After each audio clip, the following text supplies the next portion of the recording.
And welcome everybody to another edition of the C3 Film Room with your man Cody. What's going on? We've been doing these film review sessions here on the channel. I'm enjoying to do them. I hope you guys continue to like them. It's that time of year, man. The draft is on everyone's mind, and specifically these quarterbacks. We've already done a video on Trevor Lawrence and Justin Fields, breaking down a little bit of what they do well, what they need to get better at. And today has probably been the most requested prospect of all the quarterbacks, at least amongst Carolina Panther fans, and that's North Dakota State University quarterback Trey Lance. Now, before we get into this, I want to give a little bit of a warning, right? So upon going into his film, one of the things that I became aware of is that North Dakota State was a run-first offense. And one of the things that I kind of had to learn was that they didn't put the ball in Trey Lance's hands too much. Now, in the times when they did do that, the man makes some incredible plays. I mean, people have been comparing him to Colin Kaepernick and Josh Allen just for the pure size and strength of Trey as a player, the arm talent, the ability to make plays on the run. He really does have a rare list of traits at the quarterback position, but everything needs a little bit of context, and that's what we're going to try and provide today. Hit the like button, hit the subscribe if you haven't already, hit the notification bell to go live or to get notifications whenever we go live. And ain't nothing to it but to do it, man. Let me shout out some of these fans real quick. Zach Altman, what's going on, man? Tim Estes, a bunch of regulars in the chat room. 704 Bound Charlotte. Man, the faithful are in here. Ain't nothing to it but to do it. Let's get this film review underway, shall we? The first game that we are going to be looking at on film today is going to be Trey Lance in 2020 versus James Madison. So, without further ado, let's jump into some film, boys. Turn the volume off. Let's jump into it. All right, Trey Lance in the shotgun. And again, that quarterback keeper is something that they use. They use him a lot. They run a lot of quarterback power, and you're going to see why. He is a big physical runner, 6'4", 225 pounds. He's built very solid. Rolls out to his right. Just can't evade the pressure. Offensive line kind of let him down on that play. They brought in an extra blitzer on the left side and just overloaded him. Now, technically, there was time to get the ball right there. Whenever a blitzer comes from that side, there's a vacated area of the football field on that side. So he had an opportunity to get the ball there, but, you know, it's hard to blame him for little one-off plays. But then again, the mobility is evident. I mean, he has the ability to run away from people. I mean, you either have that kind of physical ability or you don't. But he's very shifty, and you notice that he's elusive as well. Once you have your hands on him, you don't really have a good grasp on him like you might think that you do. A lot of quarterback power. He's just tough. The Bison were a run-first football team. And there are times, three-step drop. Oh, pass interference. It was a beautiful ball to the right place of the end zone, but the receiver just couldn't make a play on the football.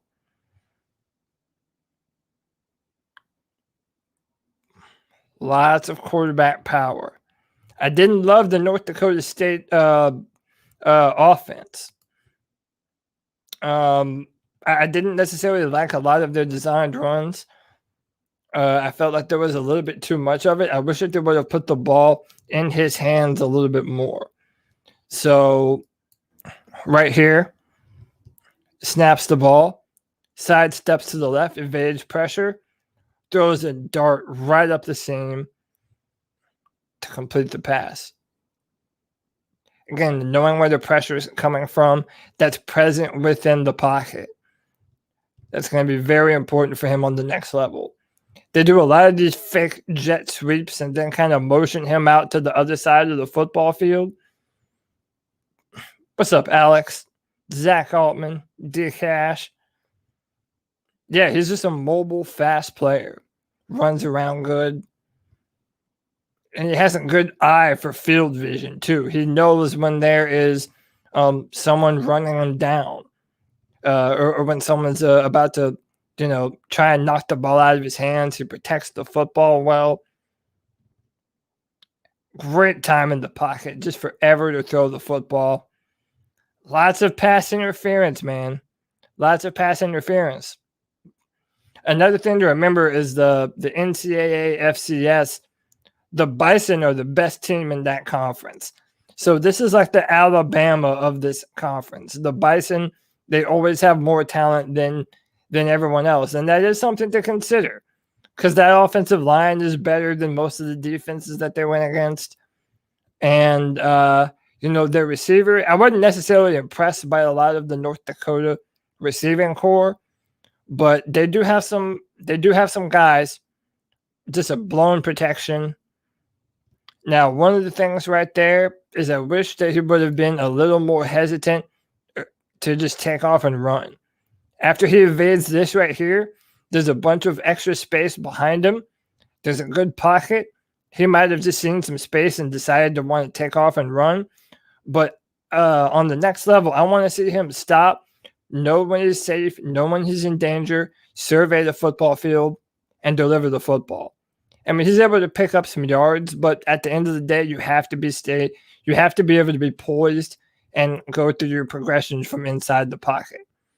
By the way, what an effort play, though. If you miss that, look at the toughness of Trey Lance on this play. Doesn't give up after first contact, doesn't go down, takes a tackle, keeps his feet, continues to move. You see this time and time over on this football film. He is a hard player to tackle.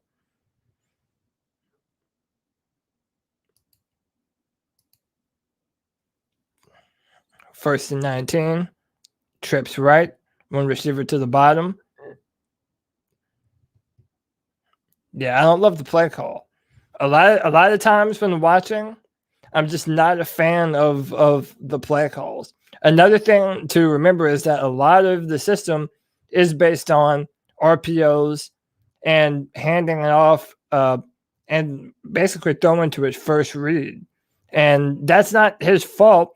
Again, you're only supposed to do what you're asked to do, what the offense and the offensive coordinator asks you to do. But at the same time, it means that the learning curve for Trey Lance is probably going to be a little bit higher because he's going to have some time to adapt to the pace of the NFL and NFL defenses, knowing how to be patient and poised and going through his progressions. It's not a problem for him. It's not something that he doesn't do well, but he wasn't asked to do a whole ton of it. But right here, surveying the field, back to the left, comes back to the right. Now, right there is an open tight end down the seam. I want him to be able to see this, plant his foot, and throw the football. Instead, tries to do too much. Rolls to his left. Good third down. Nice block by, I believe that was the tight end there.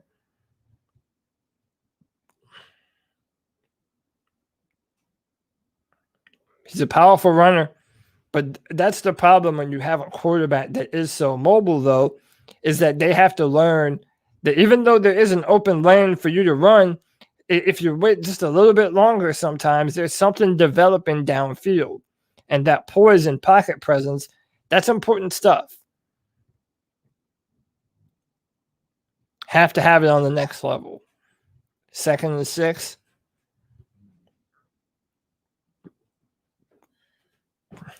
A little fake. Nice touchdown. Let's look at that one more time. They'll probably show a replay here.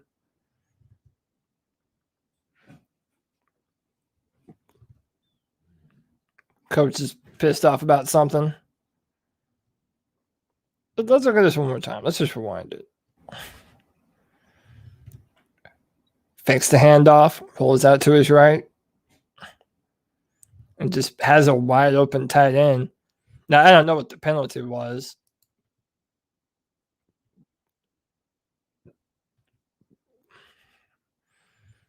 I mean, knowing when you're going to have a guy that open and to be able to deliver the football to him, that's good stuff. That's important. As you notice, a lot of quarterback power. A lot of the stuff I'm going to say is going to sound redundant. They'll leave tight ends in the game because they're a run-first football team. They definitely use their tight ends to block a ton. 3rd and 8, I want this ball to come out a little bit faster. So 1, 2, 3, throw it with touch right now. Get the ball to him. Yeah, that ball was too late. You have to hold on, take your time, and layer the football. Trips right. And that's the thing about Trey. Like, they had three receivers lined up to the top here on this next play. He has such incredible arm talent that he's always a risk to burn you deep over the top. They even kind of fake the bubble screen. A lot of times they'll fake the pass to the bubble and then hit the go route. But then it opens up the ability for him to be able to keep the ball and run for himself on some quarterback power.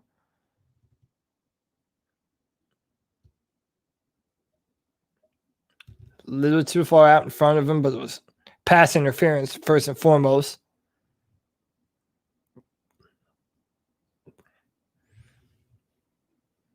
I hate when they do this, man. They leave in all the little things, all the referees and shit. Oh, now in my mind, the receiver needs to come down with that one. He could have made a play.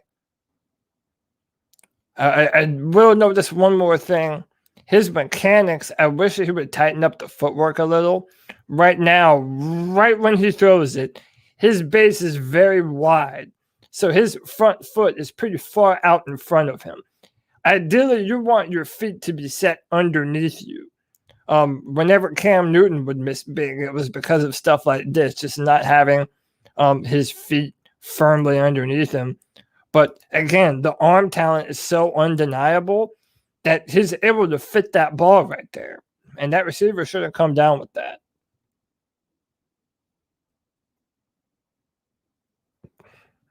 Second and 10. Trips right.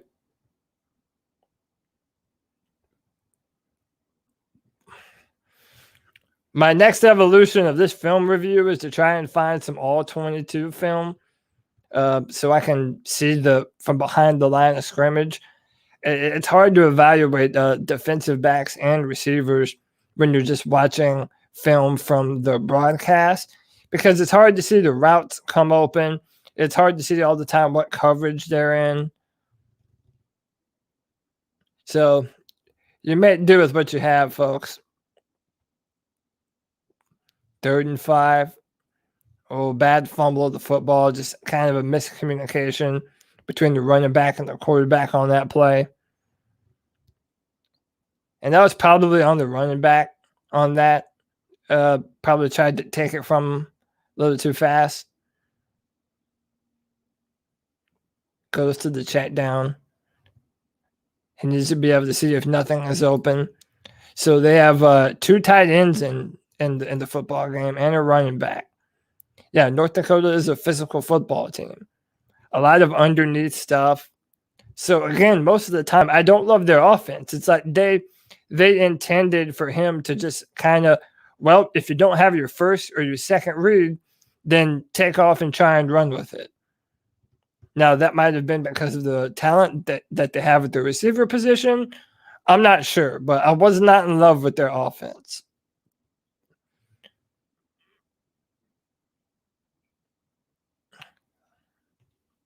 And you start to see some of that pop up over and over.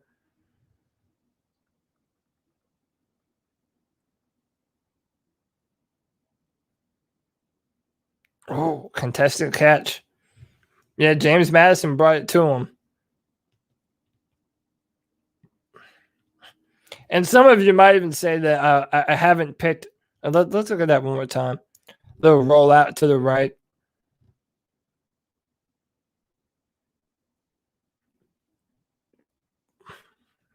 Fake the handoff. Roll to the right. Your fullback is licking out to the right. Nice little play. The Panthers are going to do a lot of that stuff, so that's definitely going to fit in.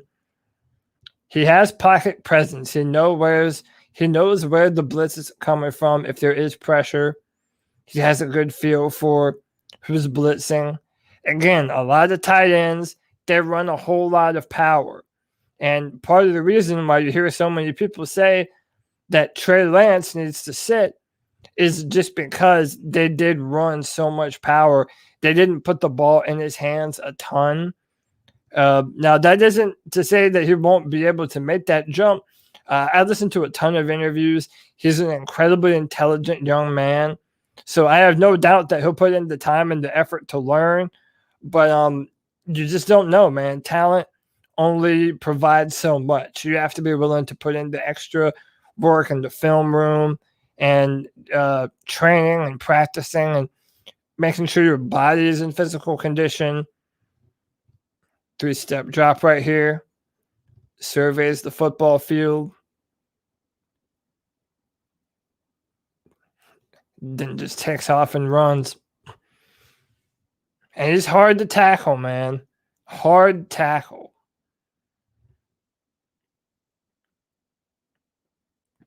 First and 10 on the 21. He's built like a running back. We'll watch about one more from this.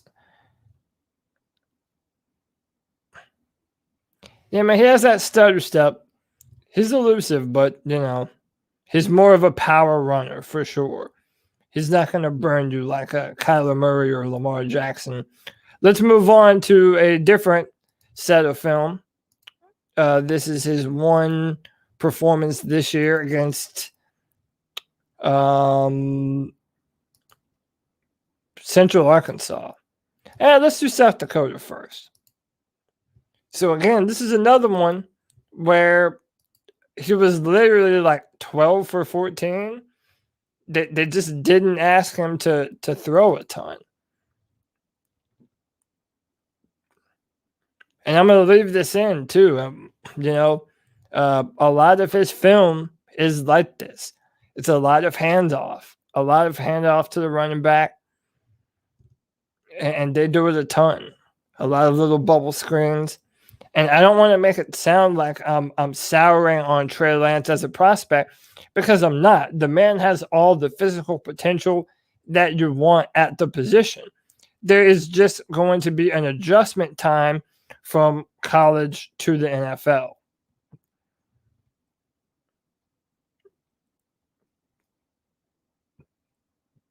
Red zone threat.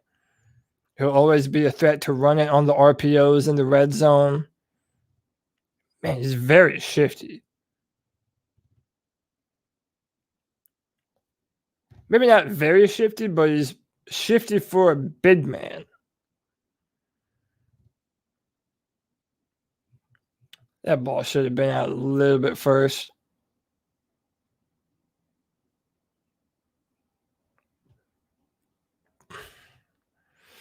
Hand off to the running back.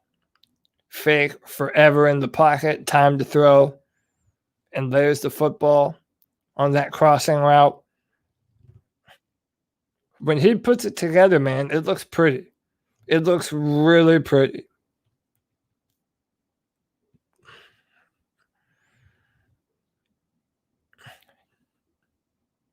Nice bubble, little screen pass. Fake it to the right. Come back. Sees the player. Screaming open on the side to the end zone. That's good stuff, man. Rolling to his right. Stopping. Coming back. Rerouting the entire defense. Had him faked out completely.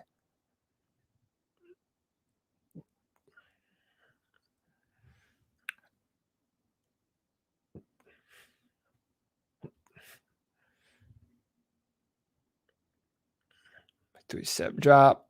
Steps up. See, it's just hard to tell. It's hard to tell who is and isn't open down the field. He had a crossing route kind of coming open, but again, I don't necessarily blame him for that. something I want to point out too, part of the reason, that was a bullet pass right there. Let's look at that one more time. 3-step drop, hits the in route. Beautiful. Justin Herbert last year was another example of a player who was in an offense that I felt didn't really benefit him. Just a beautiful deep ball thrower. Let's look at that one more time. One more time.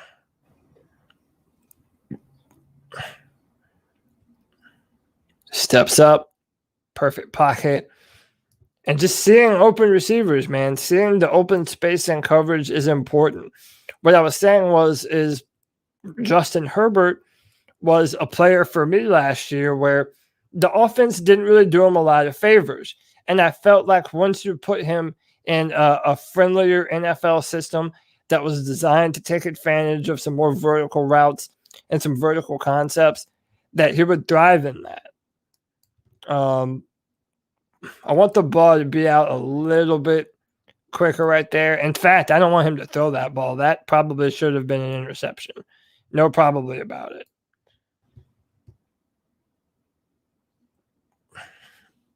Zero Chill says that's undefendable. Yeah. There is, you're drafting the talent.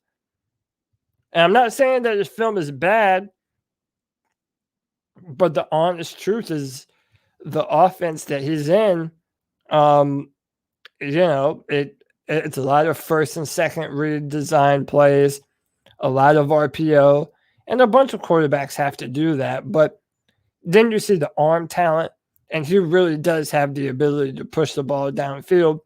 They just didn't ask him to do that a ton. Now, when you have a running quarterback and an offensive line like North Dakota State, I don't necessarily blame them either. You play to your strengths, and if your strength is running the football, well, then do that. No reason not to. Oh, come on, dude. That should have been a catch. That was perfect. 1, 2, 3, hitch up. The arm talent is just ridiculous, man. I don't know how controversial this is, but, and then again, man, look how he's able to just evade people running in for the touchdown. He's hard to bring down.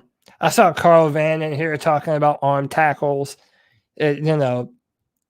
Arm tackles are one thing, but then running over 3 different players like I've seen Trey Lance do, that's a whole nother, man. But first contact should not be something that brings you down when you're 6'4", 225 pounds.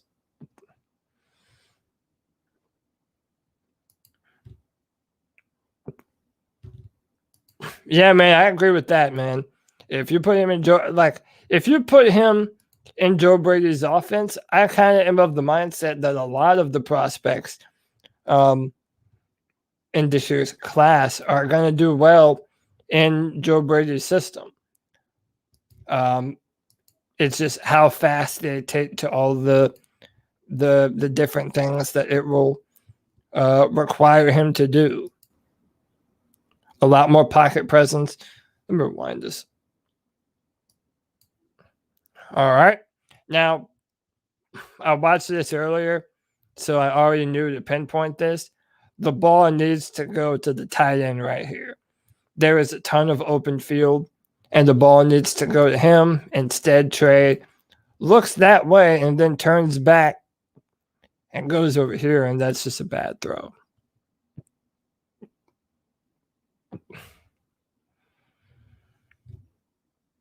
Oh, just a slightly overthrown. Ever so slightly overthrown. So, by the way, another thing. This is Central Arkansas in 2020. This was the only time he played all last year. And, I don't hold this performance against him too much. You don't prepare to play a one football game season. You just don't do it. You have more time in installs. You know you're going to have another performance to be able to capitalize on during a season. Having your entire season rest on one single game is kind of unfair. That kind of looked like Cam Newton, I'm not going to lie. Just having the ball knocked out of his hand on a blitzer, he just doesn't see it coming.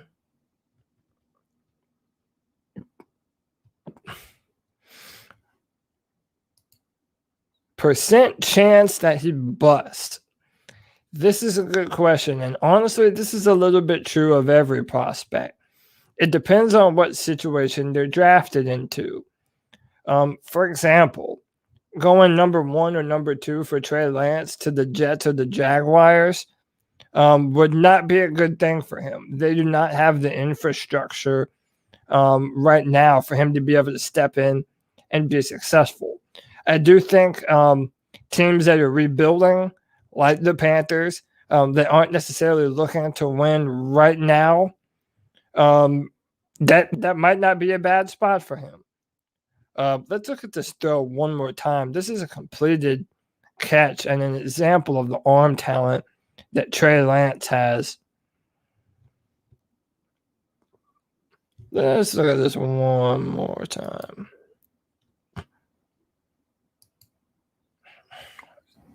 Three-step drop. Man, just a beautiful ball placement. I'm telling you, that kind of arm talent, you don't just teach that. You either have the ability to make that kind of throw or you don't. And that's at a premium.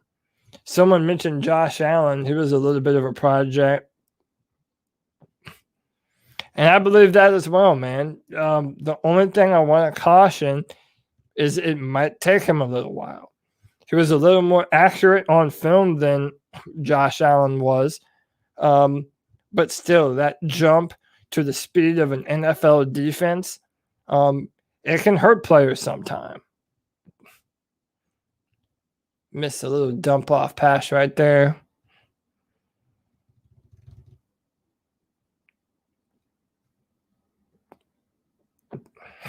How is he in overthrows? Overthrows is probably the most common when he misses. So it's normally an overthrow when he does miss. That being said, there's one right there, just a little bit too tall. I would have liked that ball to be a little bit lower, right on the chest. But I don't blame him. I think an NFL caliber receiver probably makes that catch right there.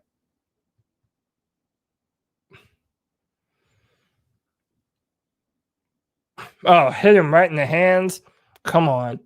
You have to come down with that. That wasn't on Trey. That was a nice pass by Trey. All right, deflected ball.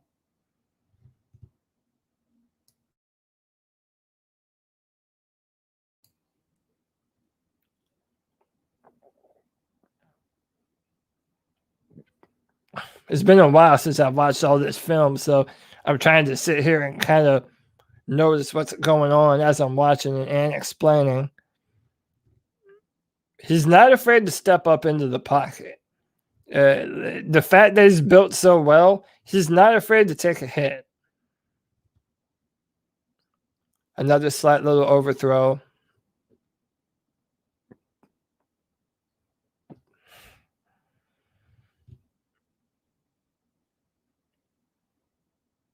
Rolling to his right.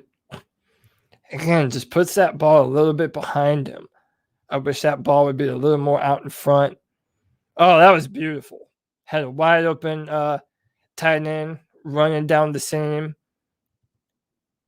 There are times, man, when he puts it together, you see him throw the ball with touch and accuracy and timing. And then there are plays like that where I wish that ball also would have come out just a little bit sooner. I don't mind the Josh Allen comparison. I really don't. He is a very similar prospect in that there is a lot of stuff to love, from the arm talent to the running ability. I mean, come on. Look at this. 300-pound man can't bring him down. I mean, he is a tough runner. But then he also has a bunch of stuff that he's going to have to work on. I would like him to shorten his base a little bit. I want his feet to be a little bit tighter in and underneath him when he's throwing the football. Let's look at that one more time.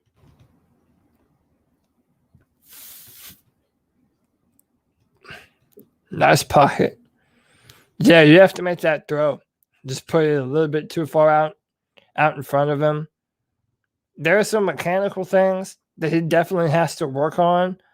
I don't even mind comparing him to, say, I like him better, but Jordan Love, coming out of Utah last year, was also similar in a lot of different aspects.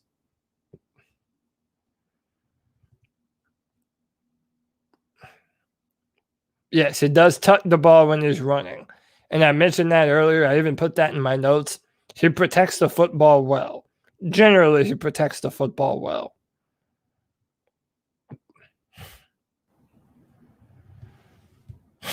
Now, how much is he going to be able to get away with on the next level?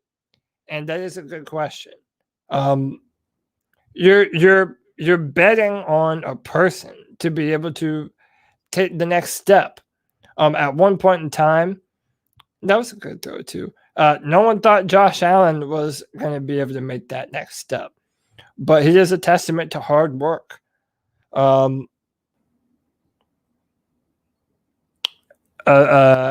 Allen, rather, a testament to hard work and getting better each and every year. And Trey Lance is probably going to have to do a little bit of that.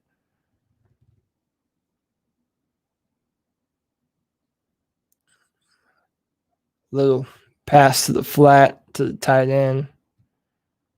A lot of quarterback power. Man. Stiff arm. Nope. Sayonara, bro. Into the end zone for a touchdown. Now, maybe eventually we'll do a Matt Jones breakdown as well, just because he's such a polarizing player. But this right here is why I'm going to be higher on Trey Lance than Matt Jones, because he will have the ability to make plays when the pocket breaks down and he has to take off and run the football. Trey Lance has the ability to do that. Matt Jones does not. So the minute his pass protection starts to crumble, Matt Jones is dead on arrival. Whereas, look at my man Trey. Still running. That was damn near a 50-yard run out of nowhere. Zero Chill says he's built for the NFC South. Yeah, man, you're not wrong. You are not wrong. Tough. Super tough.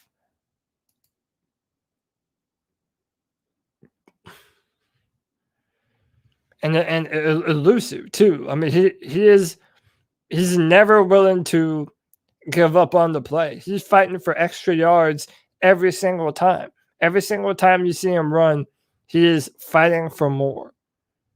Doesn't have an injury history, although, to be fair, didn't play a bunch. And that's just bad right there. Let's take a look at that one more time.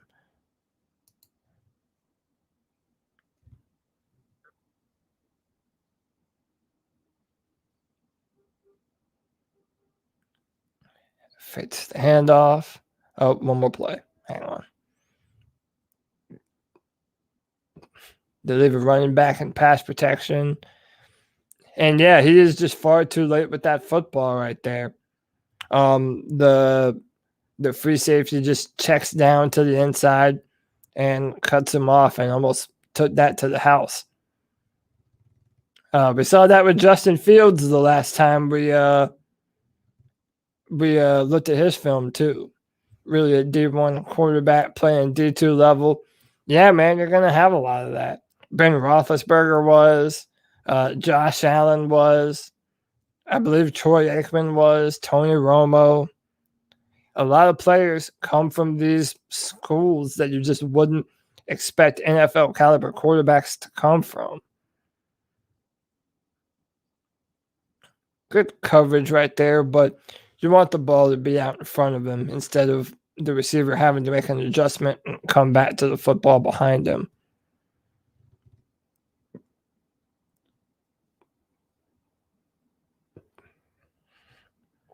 Oh, I wonder if that was roughing the passer. That was a little bit late. Definitely some overthrows on film.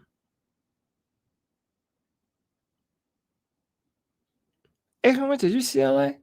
Who am I thinking of then? I don't know. There was another one of those Hall of Famers that didn't play at a well-known school.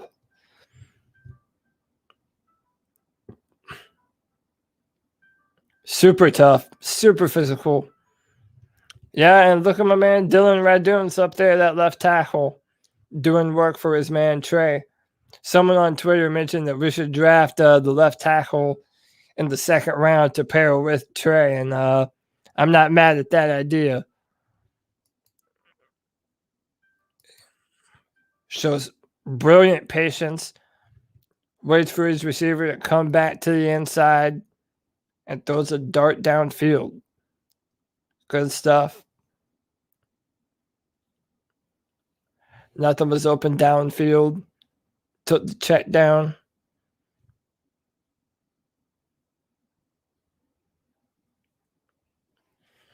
Powerful runner, man. I know I've said that a million times.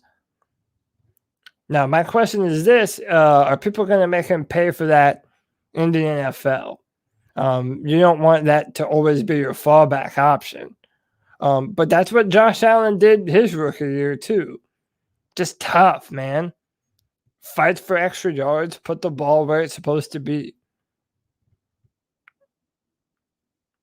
In the end zone.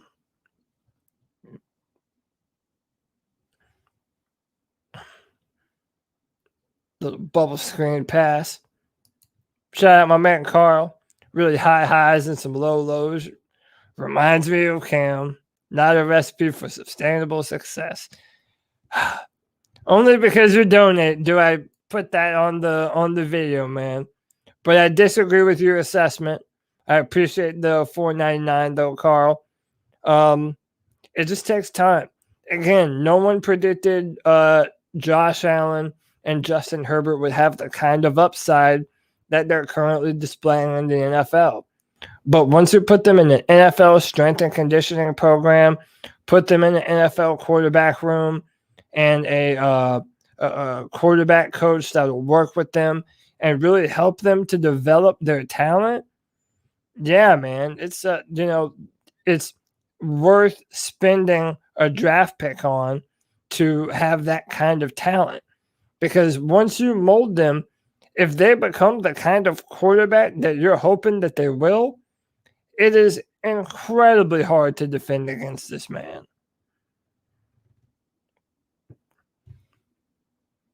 Possesses the arm talent to make a throw to every different level of the football field.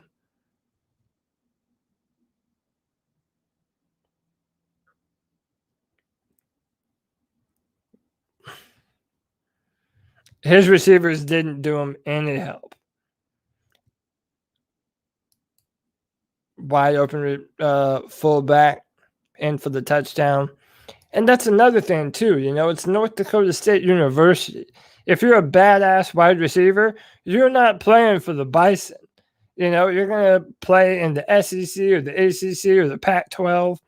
You're going to find some place to play. And the Bison, they just weren't loaded at the receiver position. So I'm wondering, well, did they not let Trey throw the football because they didn't trust him to do it? Or they just knew that they had a dominant offensive line and just preferred to run the football? Or did they not trust Trey to be able to do it?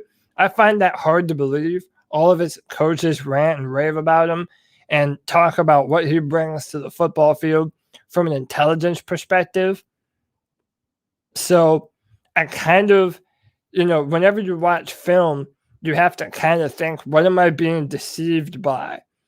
Because there are a lot of discrepancies that if you miss it, you'll miss on a player like a Justin Herbert, like a Josh Allen. Nice bit of separation and throws a dart to the sideline. Those balls to the sideline, that's arm talent. Those are the types of throws that I look for when you're looking to see if they can throw the football to the sideline and show real NFL power. And Trey Lance definitely has a ton of NFL power. So, guys, that is our film room for today. I kind of on purpose didn't want to show you his best film. And I'm not trying to sour you on Trey Lance either, but I wanted this to be an open, honest discussion about why Trey Lance probably needs a little time left to cook. He hasn't done a lot of high-level NFL conceptualizing, and that's not his fault. You have to run the offense that you're put into. And he didn't throw an interception in 2019. So that's impressive stuff. They did everything that they asked of him to do. And that kind of talent on the next level is something that you want to bet on. However, I don't want people to think that, as you know, if the Panthers draft Trey Lance, well, we're ready to go. We throw him in, let him play, because that might not be true, at least not yet. We'll have to see how far along he is by the time he reports to training camp and see how ready he is to pick up an NFL offense. So, all right, ladies and gentlemen, that's another C3 Film Room with your man, Cody Lashney. Follow me on Twitter at CODYLAC. Tune in every Tuesday night at 9. Hit the like and subscribe button. Until next time, Panther Nation.